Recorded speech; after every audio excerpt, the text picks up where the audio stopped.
Fala, concurseiro! Meu nome é Guilherme Guimarães, eu sou especialista em concurso, aprovado em 7 concursos e vamos trazer agora para vocês o panorama aí da transição de governo, né? Do governo do presidente Bolsonaro para o futuro governo do presidente Lula, no tocante aí a PF e a PRF. Eu tenho algumas notícias aqui, já faz algum tempo que eu não as comento e eu quero trazer alguma análise aqui, sobretudo alguém que já participou da PRF, alguém que é concurseiro e que vem acompanhando aqui o noticiário. E as notícias que eu quero tratar é a questão de quem vai ser o novo DG da PRF, a questão das restrições que a PRF pode ter aí no novo governo e também a discussão da PF virar aí um novo FBI, segundo a imprensa. Primeiro, eu quero sempre trazer com muita crítica o que a imprensa coloca aqui. Eu não quero trazer uma mera reprodução do que a imprensa joga no noticiário. A imprensa ela é pouco técnica e me parece, muitas vezes, que ela cria uma narrativa e essa narrativa ela é reproduzida em todos os noticiários. Muitas vezes essa narrativa ela tem distorções, ela é imprecisa.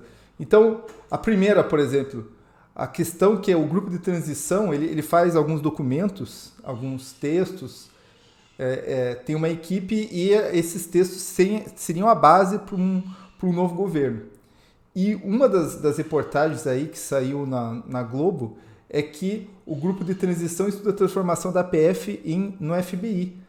Para você que não sabe, o FBI nos Estados Unidos ele é concentrado no combate à organização criminosa, a crime financeiro, a corrupção, né? Diferente do Brasil, cuja PF tem muito mais atribuição, como, por exemplo, cuidar das fronteiras, de ser uma polícia que até emite passaporte.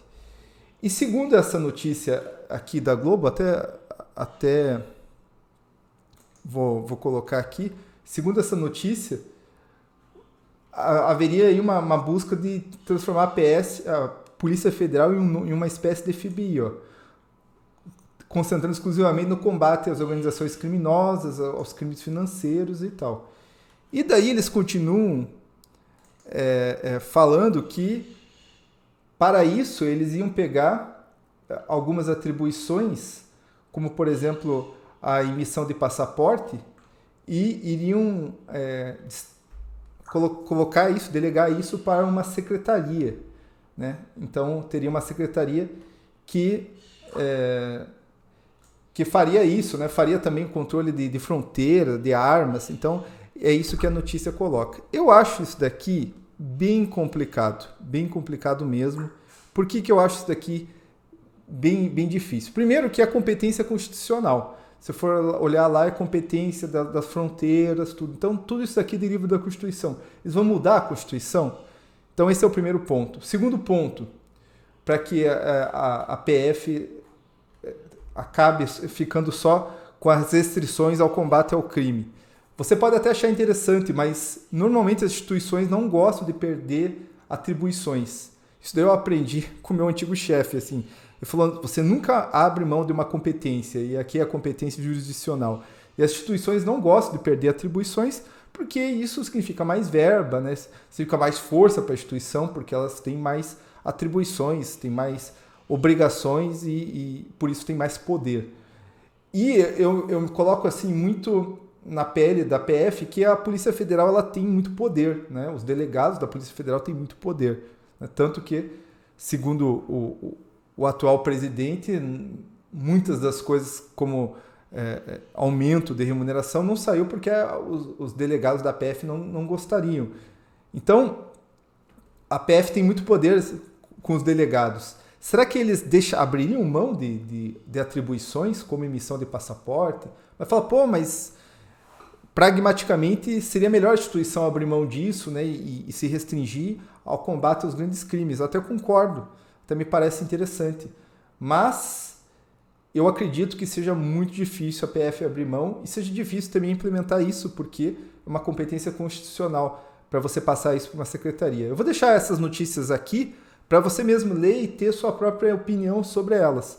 Mas eu realmente acho bem complicado isso daqui. E veja, várias das análises que eu estou fazendo aqui não estão na notícia, porque o repórter aqui não se deu o trabalho de ir, de entender que está na Constituição, de entender todo esse contexto aqui que eu estou falando. A segunda notícia é a questão que, segundo comentam, a equipe de transição meio que já bateu o martelo que eles querem uma atuação mais restrita da Polícia Rodoviária Federal.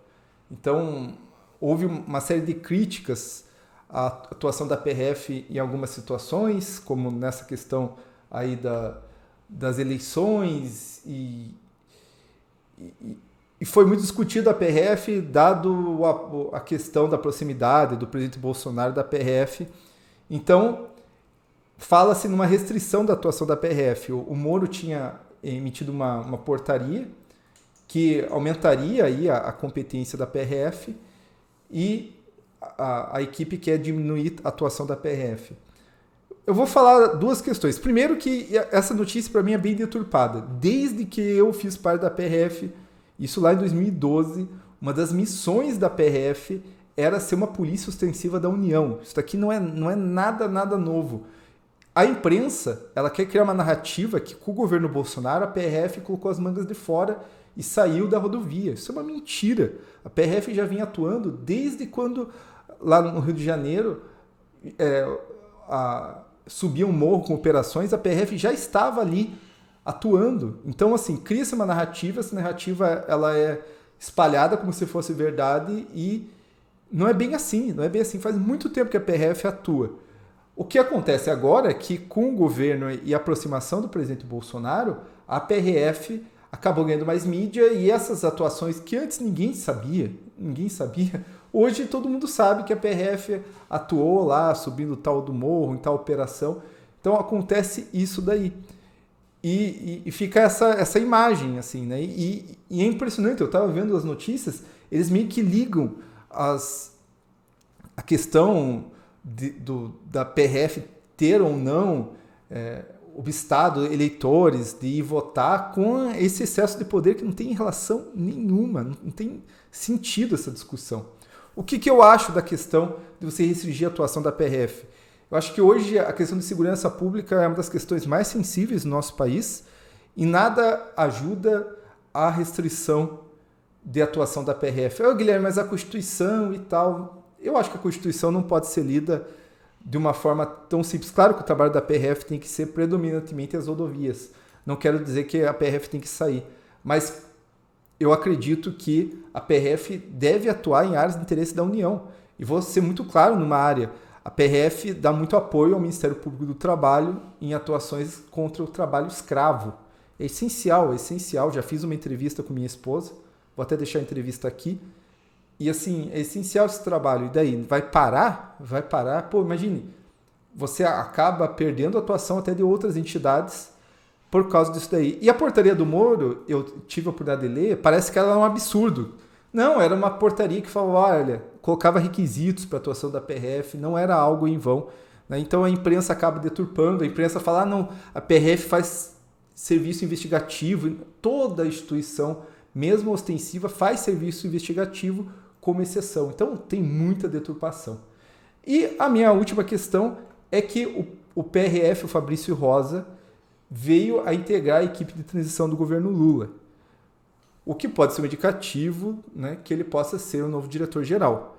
Eu até fiz uma crítica que não tinha ninguém da PRF na equipe de transição, nós tínhamos só pessoal da PF, né, nós tínhamos o delegado, que era o delegado que cuidava até da segurança do presidente Lula na equipe de transição. Agora nós temos o PRF Fabrício Rosa. Pode ser um indicativo que ele seja aí o novo DG, a gente não sabe, não posso bater o martelo aqui. A Maria Alice também foi convidada para comissões, né? Ela também é um nome que se discute, mas vamos ver aí como que isso vai se desenhar. Então essas são as questões que eu quis colocar aqui, um resumo das notícias que influenciam, claro, nessas instituições e no futuro concurso da PF e da PRF. É isso daí, deixa teu comentário aqui e bora estudar!